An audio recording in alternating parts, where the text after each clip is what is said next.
Aloha. This is Leilani with another chapter of Confessions of a Divine Feminine. Welcome and a komo mai, and many mahalos for tuning in. Today I'd like to begin chatting about closing out toxic family cycles.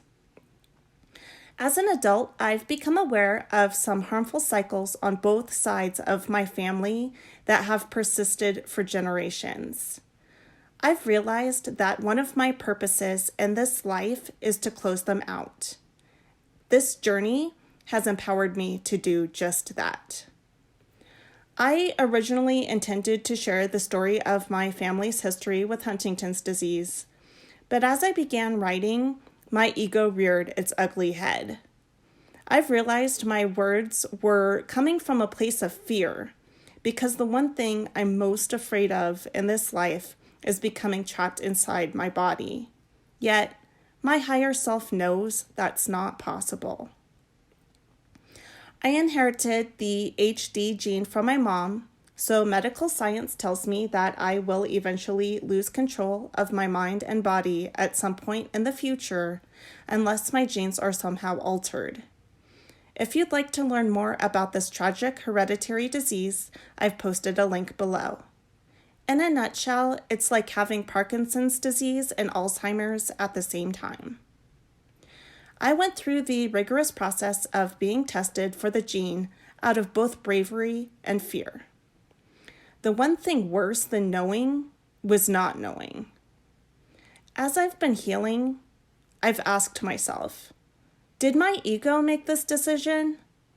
Was I just trying to maintain some semblance of control?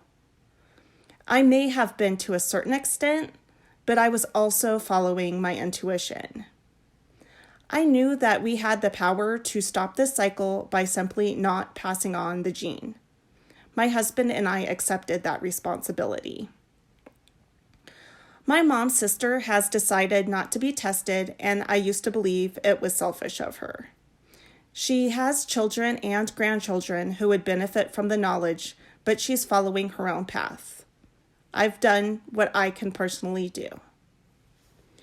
Many states have laws in place that allow death with dignity, but only when a doctor gives less than 6 months to live.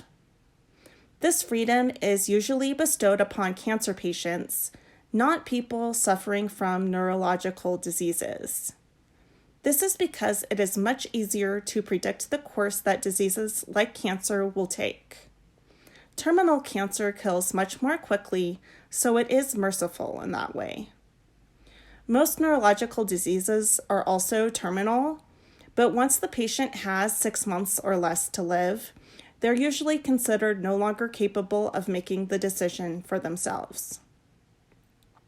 As such, I watched my mom become someone I no longer knew, and she took her own life when she'd had enough.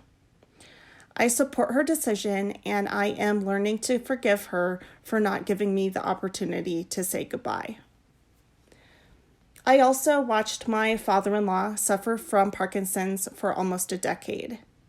He was without speech for the last 3 years of his life and was unable to communicate. He'd just moan all day long. He was placed in hospice once my mother-in-law finally agreed to it. His life was unnecessarily prolonged for years, and I used to consider that to be a tragedy.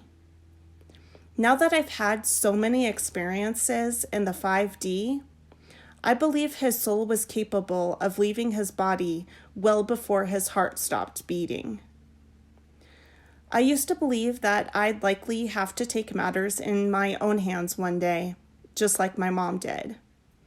I used to believe that I'd never allow my DM to enter a committed relationship with me because I didn't want him to eventually become burdened by my failing body. But that was just a lack of self-worth, and my ego was trying to control things that are none of my business. Now that I've felt the power and the love of source energy, I'm submitting. Now I believe in miracles. Now I'm at peace. I'm still in awe of how much I'm changing and evolving now that I'm focused on healing. I'd love to hear all about your aha moments. Leave a comment or email me at dfconfessions@gmail.com. If this story helped you, please like, share, and subscribe.